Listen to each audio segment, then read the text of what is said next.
जंगल की आत्मा। राहुल और उसके दोस्त एक दिन जंगल में पिकनिक मनाने गए। वह एक घने और रहस्यमय जंगल था जिसे लोग भूतिया जंगल कहते थे। राहुल ने सुना था कि इस जंगल में एक आत्मा रहती है जो रात में भटकती है और लोगों को अपने पास बुलाती है। लेकिन राहुल और उसके दोस्तों ने इसे केवल एक कहानी समझा और हंसी मजाक में उड़ा दिया। शाम ढलने लगी और दोस्तों ने सोचा कि अब वापस चलना चाहिए। लेकिन राहुल ने थोड़ी देर और रुकने की जिद की। तभी अचानक से जंगल में अजीबोगरीब आवाजें आने लगीं। पक्षियों की चीखें और जानवरों की डरावनी आवाजें जंगल में गूंजने लगीं। राहुल के दोस्त डर गए और उसे भी जाने के लिए कहने लगे। लेकिन राहुल ने हिम्मत दिखाते हुए कहा, हम इतने दूर आए हैं, चलो थोड़ा और अंदर चलते हैं। जंगल के भीतर जाते ही ठंडी हवा का एक झोंका आया और सभी के रोंगटे खड़े हो गए। अचानक से एक बूढ़ी औरत की छाया उनके सामने प्रकट हो गई। वह सफेद कपड़े पहने हुए थी और उसकी आंखों से खून टपक रहा था। कौन हो तुम लोग? मेरे जंगल में क्यों आए हो? उसकी भयानक आवाज ने सभी को जमा दिया। राहुल ने डरते हुए कहा, हम बस पिकनिक मनाने आए थे। हम अभी चले जाएंगे। वह आत्मा जोर से हंसने लगी, अब तुम मेरे जाल में फंस चुके हो।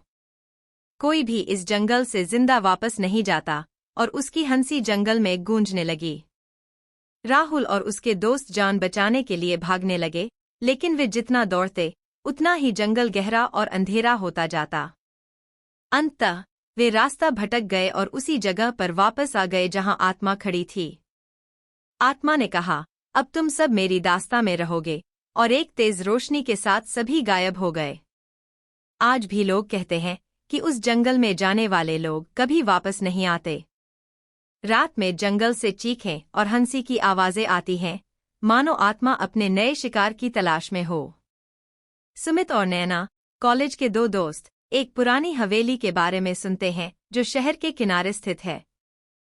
लोग कहते हैं कि वहां आत्माएं भटकती हैं। एक दिन साहस दिखाते हुए वे उस हवेली का दौरा करने का निर्णय लेते हैं। शाम का समय। सुमित, नैना, क्या तुम सच में इस हवेली में जाना चाहती हो? लोग कहते हैं कि यहाँ आत्माएं भटकती हैं। नैना, सुमित, हम बस देख कर वापस आ जाएंगे। इसमें क्या हर्ज है? हमें हिम्मत दिखानी चाहिए। हवेली के अंदर। हवेली के अंदर घुसते ही सुमित और नैना को ठंडी हवा का झोंका महसूस होता है। चारों तरफ धूल और जाले फैले हुए हैं। सुमित, यह जगह सच में डरावनी है। हमें जल्दी ही वापस जाना चाहिए। नैना, थोड़ी देर और रुकते हैं। हम अब तक कुछ खास नहीं देख पाए हैं।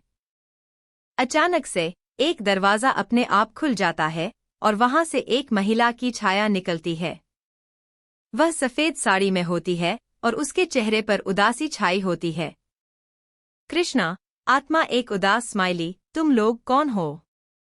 और यहाँ क्या कर रहे हो? सुमित, डरते हुए, हम सिर्फ देखने आए थे। हम अभी चले जाएंगे। नैना, कृपया हमें माफ कर दीजिए। हम नहीं जानते थे कि यहाँ कोई रहता है।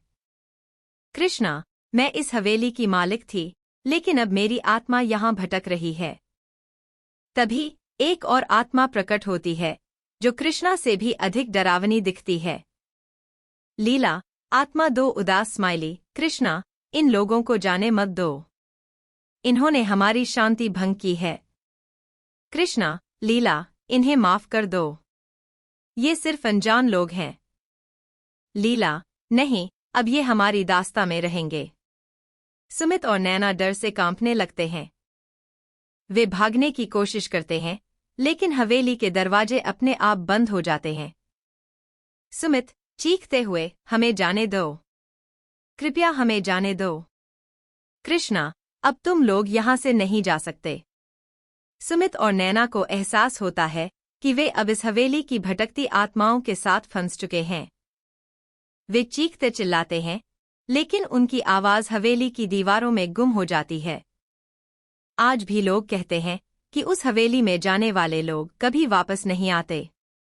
रात में हवेली से चीखें और हंसी की आवाजें आती हैं, मानो आत्माएं अपने नए शिकार की तलाश में हो।